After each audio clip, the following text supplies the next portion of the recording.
వైఎస్ఆర్ కాంగ్రెస్ పార్టీలో అభ్యర్థుల ఎంపిక కసరత్తులో టికెట్ రాని వాళ్ళ బాధ ఒకటైతే నియోజకవర్గం మారాల్సి వచ్చిన వారి బాధ మరొకటి. టికెట్ రాని ఆవేదన వ్యక్తం చేసి సైలెంట్ అయిపోతున్నారు.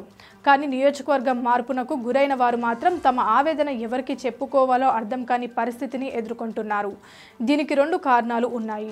నియోజకవర్గంలో ఘనకార్యాలు వెలగబెట్టారు, అందుకే ఆయనకు సర్వేలు సానుకూలంగా రాలేదన్న ప్రచారం. రెండోది, అప్పటికే ఆయా నియోజకవర్గాల్లో పాతుకుపోయిన ఎమ్మెల్యేలు సహకరించకపోవడం. ఈ రెండు సమస్యలను అధిగమించడం నియోజకవర్గ మార్పు పొందిన ఎమ్మెల్యేలకు పెనుగండంగా మారింది. వైసీపీ అధినేత జగన్ 2 విడతలుగా ప్రకటించిన 28 మంది స్థానాల్లో పలు చోట్ల అభ్యర్థులను అటు ఇటు మార్చారు.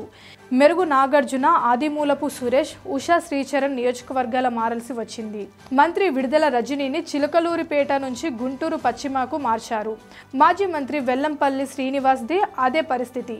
ఇక ఎవరు ఊహించని విధంగా శ్రీకాకుళం జిల్లా రాజం ఎమ్మెల్యే కంబల జోగులాను పాయకరావుపేటకు ఇన్ఛార్జిగా నియమించారు. ఇలా నియోజకవర్గాలు మారిన వారికి నిజంగా సంతోషం లేదు. వారికి అస్సలు ఆయా నియోజకవర్గాలకు పరిచయం కూడా లేదు. కొత్తగా 1 నుంచి ప్రారంభించాలి, అందుకే పెద్దగా సమయం లేదు.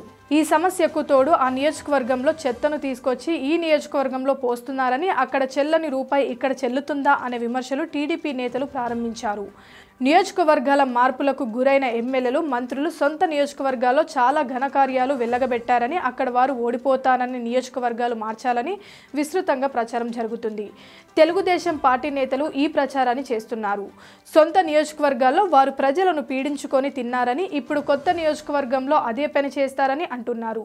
ఈ ప్రచారాన్ని కొత్తగా నియోజకవర్గానికి వస్తున్న నేతలు తిప్పికొట్టలేకపోతున్నారు. తమను ఎందుకు మార్చారంటే ఏమీ చెప్పలేకపోతున్నారు. సామాజిక సమీకరణలు అని చెప్పినా గతంలో గెలిచిన చోట సహకరించని సామాజిక సమీకరణలు కొత్తగా ఎందుకు వ్యతిరేకం అవుతాయన్న ప్రశ్న వస్తుంది. అదే సమయంలో వైఎస్ఆర్ కాంగ్రెస్ పార్టీ నేతలు కూడా నేతలకు నియోజకవర్గాల్లో వ్యతిరేకత ఉన్నదన్నే మారుస్తున్నారని ప్రచారాన్ని ఉధృతం చేస్తున్నారు. ఇక దీంతో నియోజకవర్గాలు మారుతున్న ఎమ్మెల్యేలు ఇక ఓటమి ఖాయమేనని ఆయా నియోజకవర్గానికి వచ్చారన్న అభిప్రాయానికి వస్తున్నారు.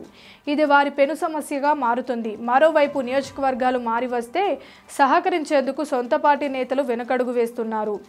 మెరుగు నాగార్జున, ఆదిమూలపు సురేష్లకు కేటాయించిన నియోజకవర్గాల్లో నేతలు సహకరించడం లేదు. దాంతో వారు పదే పదే హైకమాండ్కు మొరపెట్టుకోవాల్సి వస్తుంది. ఇతర చోట్ల అదే పరిస్థితి. ఆ నియోజకవర్గంలోని ఎమ్మెల్యేలకు టికెట్లు నిరాకరిస్తే ఇక చెప్పాల్సిన పని లేదు. పైకి సహకరిస్తామని చెప్పినా అంతర్గతం కనీసం పలకరింపులు కూడా చేయడం లేదు.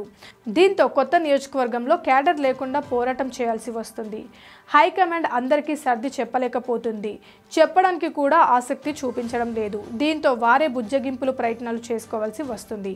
నియోజకవర్గాలు మారుతున్న వారు ఒకరో ఇద్దరో ఉండటం లేదు. 10ల సంఖ్యలో ఉంటారని ట్రెండ్ను బట్టి చూస్తే అర్థమవుతుంది. ఎవరు ఏ నియోజకవర్గంలో పోటీ చేస్తారో అర్థం కాని పరిస్థితి ఉంది. అందరిపైన ఇలాంటి వ్యతిరేకత ప్రచారం జరిగితే మొదటికే మోసం వస్తుందని ఆయా అభ్యర్థులు ఆందోళన చెందుతున్నారు. కనీసం బేస్ లేకుండా సీట్లు కేటాయిస్తారన్న ఆందోళన వైసీపీ ఎమ్మెల్యేలో ఎక్కువగా కనిపిస్తుంది. దానికి విజయవాడ పశ్చిమ నుంచి సెంట్రల్కు వెల్లంపల్లిని మార్చడమే సాక్ష్యం అంటున్నారు. ఎలా చూసినా సెంట్రల్ సీట్ వెల్లంపల్లికి వర్కౌట్ కాదని చెబుతున్నారు. ఇలాగే మార్పులన్నీ ఉన్నాయని ఆందోళన చెందుతున్నారు. కానీ జగన్పై నమ్మకం ఉంచి నియోజకవర్గాలకు వెళ్లి పని చేసుకోవాలని సజ్జల రామకృష్ణారెడ్డి సర్ది చెప్పి పంపుతున్నారు. Please subscribe Pragna Media. Please like, share, subscribe to Pragna Media. Pragna Media, please do like, share and subscribe. Please subscribe to Pragna Media. Please like, share and comment if you like the video. Pragna Media.